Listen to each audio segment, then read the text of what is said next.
Welcome to the Unstuck podcast. My name is Connie Bailey. This is a place to hear stories of inspiration, as well as a place to receive education on how to move forward with victory in your life. Now make sure to follow the Phoebe Project on Instagram, Facebook, YouTube, and TikTok, and check out our website, thephoebeproject.com, for links, resources, and full notes on today's podcast. Now, today we have Anita Froese joining us. She's a life coach and, more importantly, someone who, together with her husband, has beat the odds in her marriage. She's here to tell a little bit of her story. So, Anita, tell us a little bit about yourself. Well, a little bit. Yeah. First of all, I have to say congratulations. Oh, thank you. Way to step out. I love it. It's great. We need it. We all have our gifts and talents, and we all have our areas of passion. Mm-hmm. And it would be really amazing if we all just worked together with that, wouldn't it? Right? Yes. Right? Yes. So that's what this is all about. My passion and your passion, which really align. Yeah. But we'll get to that. Yeah. So first of all, tell us a little bit about yourself. Are you a mom? Are you a Are you a coach? I'm a wife. I'm a mom. I'm a grandma. Yeah. I'm a coach. Good looking grandma. Thanks. Coach, life coach, author. Yes. Speaker. Yeah. All these things are happening in your life. But most of all, I'm a daughter. Yeah. I'm a daughter of the Most High. Right. Yeah. And by grace. That is revolutionary, isn't it? Yeah. Yeah. So, what is your biggest passion, would you say? Oh boy, definitely marriage, restoration, forgiveness, reconciliation. Love working with couples towards that. We've worked with quite a few, my husband and I. And women, women know your worth. Yeah. Yeah. That's okay. A passion. Yeah. So you have a bit of a story. Mm-hmm. So, and we're going to talk about that today as much as you want to share. Because what we're going to talk about is going through seasons in life and then getting unstuck from those seasons. Yeah. And I have mentioned in other podcasts, sometimes we get stuck for many different reasons. It could be self-inflicted. It could be circumstances around us that we have no control over. Right. It could be grief. It could be loss of a job. It could be loss of a loved one. It could be loss of a friend. It could be divorce. There's so many different places and times to get stuck. So can you just share a little bit about one of the times where you got the most stuck? Most definitely. Our story is quite remarkable, but it started in despair, where we separated due to my large mistake, and we separated and found ourselves floundering. Like, what? Where do we go? How do we move? It was very traumatic for not only my husband and myself, but for our children. And then, of course, it filters down to family and friends, right? But I think the place where I was most stuck would be working through the healing process with my husband and my children. I so focused on working on their healing and making sure everything was okay for them, that I found myself all of a sudden stuck in the place of, now how do I heal myself? Right. So you said that the place where you got stuck was because of a choice that you made. The consequences of my choice, yes. And so when that happens, and I just want to elaborate just a tiny little bit. When I made a huge mistake that had many consequences, I did see all the people around me hurting because of what I did. And because I felt so much guilt, I didn't allow myself to hurt. Right. I mean, you didn't deserve to hurt, right? I actually deserved it, so I just held on to it. because now I made a huge mistake. Now I'm going to hold on to this hurt because I deserve that hurt. Right. Did you feel a similar? Oh, most definitely. Yeah. Like, who am I to be able to find freedom after what I did? Well, first of all, going into public was just impossible. Right. There was too much shame. It just made you nauseous just going grocery shopping, right? And so you just stayed home. And when a person makes a public mistake, there is plenty of gossip to go around. Some of it true, some of it not true, because that's how gossip works. That's right.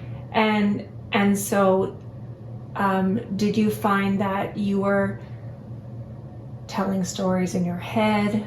Oh, always. You're always thinking, so-and-so probably said this or so, And you know what? I found the biggest revelation at that point is that I was judging people that I thought were judging me.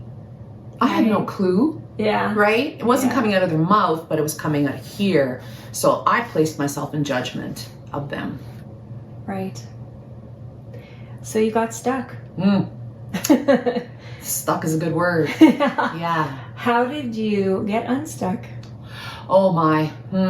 I know that's probably a very loaded question. It is a loaded question. It was a lot of time in repentance. It was a lot of time in study in the Word. It was hours upon hours of counseling. Right? You need to reach out when you're stuck. Yeah. Because there is somebody out there that will be able to help you piece through that. But it took years. It took years of diligent work. Right. And a lot of apologies. A lot of apologies. To the point where my one counselor said, now stop apologizing. Right, and that set me free because you can't do enough to make it right. Eventually, and hopefully sooner the better, you have to accept God's grace. Yeah, that's it. Yeah. And it took me a long time. I believed it, I knew it, but I didn't know how to accept it. You knew it in your head, but you couldn't get it into I couldn't get heart. it to match. Because it's a process. I just told you before we went on camera that I have just had attacks now of shame again. They come. But how do you armor up so that when that hits? Well, I hit my knees this morning. That's what I did. Yeah. Yeah. And it's so easy when we make mistakes of any kind to sit in the shame and not move forward. That's right. Because something that is going to be a continual message in this podcast is that we were created for great purpose. God gives us desires for a reason. And Satan is going to attack us. John 10:10 says that Satan comes to kill, steal, and destroy. But Jesus has come to give us life in abundance to the full till it overflows. And so how do we get to that second part? So Romans 8:28, and I like it in the Passion, where it says we are convinced that every detail of our lives is continually woven together to fit into God's perfect plan of bringing good into our lives. For we are His lovers who have been called to fulfill His design purpose. It's not always just ours, right? Like we are designed to follow His purpose, and there's purpose in the pain. Right. There's purpose in the pain. If we look at scripture, there is so much pain. Paul has his story. David has his story. You can't live through murder and infidelity and who knows what, betrayal, grief, and not say that they didn't have pain. The Bible is full of people who had so much pain. Right. And that's where the stories in the Bible come from. It's all about God's victory through the pain. Right. So I believe Satan's constantly attacking us when we he sets us up to make a big mistake, and then he tells you how worthless you are because you made this mistake. This is his big ploy to keep us held back from our... And then try to step out and do good. Yeah. Don't think that the attacks are going to be less. Right. But our God is bigger. Yeah. And the truth is that when you step out, which you have really stepped out lately because you wrote a book, which we'll get to more details on that later. You wrote a book. You were vulnerable. You're out there. You're speaking, and it's never easy all the time. No. There's lies we're fighting continually because Satan's, you suck, you did that wrong, you are a loser, you look at what you did, no one's going to listen to you. Who do you think you are? Who do you think you are? I don't belong here. Yeah. I believe that Satan has this plan to take us out from birth. So we start believing lies. Right there in Genesis. Yeah. And he sets us up to fail, and then we fail. And then we have shame. And so then we wallow in shame. So God can't use us if we're wallowing in shame. So here you are today, not wallowing in shame. Right. Or at least you're trying not to. Yeah, the attacks still come. Yeah. And the reason I say that is because you and I, we chat sometimes, and we have been in the same boat. It's like, okay, today's a bad day. I feel guilt. How do I work through this? And that's how it goes, because we're constantly having to remind ourselves that, you know what, because of God, we don't have shame anymore. That's why I sent Jesus. He died for that. Jesus died for that, so that we don't have that shame. Right. So here you are today, and you're a coach, and I'm going to say this, though. One of the biggest things I think that helped me in my journey is that I made a promise to my husband that my mornings, first thing, is Jesus and coffee. Always. And for 11 years, I have been diligent in that. That hour and a half in the morning when I get up is devotions, is the word, and just being quiet. Right. 11 years of hard, intentional work. Intentionality is huge. Yeah. Right? We had to work out kinks. We had to go through trauma. We had to come out on the other side. We needed healing. We needed counseling. But the biggest thing, I think, is that my husband and I were very intentional of our time together. Every day we talk about our day, about our struggles, about our victories, celebrations, whatever it is. But it's like the analogy of a garden. We're very intentional about keeping the weeds out of it. What do you allow in? What don't you allow in? Right? And then, of course, once you get to a place where you have healed, you use that healing to help others. Right. It's our call now to help couples that are struggling. Right. And we have been doing that, and we've seen some great stories, and we've seen some not so great stories. Right. But we're not the healer. Right. Right. You can't do it alone. No. And of course, there are great people out there to help you when you're suffering, or like I can text you and say, well, Connie, I need covering today because I'm struggling with such and such, right? We need to be able to have that. We need community. And how important is it to surround yourself with the right people? Oh, it's everything, Yeah. right? They always say, show me your 5 people and I'll show you who you are. Right. So yeah, be careful who your inner circle is. I mean, we have many friends and acquaintances, right? But I mean, I have a few faithful, you're one of them, warriors out there that I can just say, hey, today I need, right? And I can call you up or I can text you or whatever, but surround yourself with warriors. It's very important. Very because, important. I think we can get better at recognizing when lies pop into our head. Definitely. And so we can text a friend, a trusted friend, and say, okay, this is what I'm thinking. Is this right? Right. And then our friends will say, no. Yeah. And our good friends will say, well, God says this about you, so that is what you are. Right. You know? Yeah. And armoring up is just massive. Yeah. Yeah. Yeah, it really is. Yeah. So what are some of the practical steps that people can take in order to get out of that stuck place? Reach out. And it also takes responsibility. Mm-hmm. My husband and I have worked through some tough times. And people have asked me, how did you do it? You know, why didn't it work for us? And my answer to that is it still takes two. Right, 100% each. And it takes responsibility. So I had to take responsibility for me. My husband had to take responsibility for him. Right. I'm going to ask you, what are you now, with everything that you've gone through and where you are today, what are you now most passionate about? Marriages and women, definitely. Marriages, restoration, forgiveness, redemption, reconciliation, all the R's, right? Resources, don't give up. If two people want it 100%, you can work through this.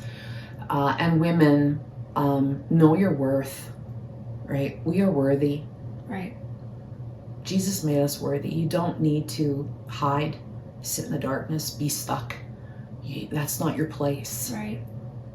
So you're a life coach, and you definitely help people through, I'm going to call it stuckness.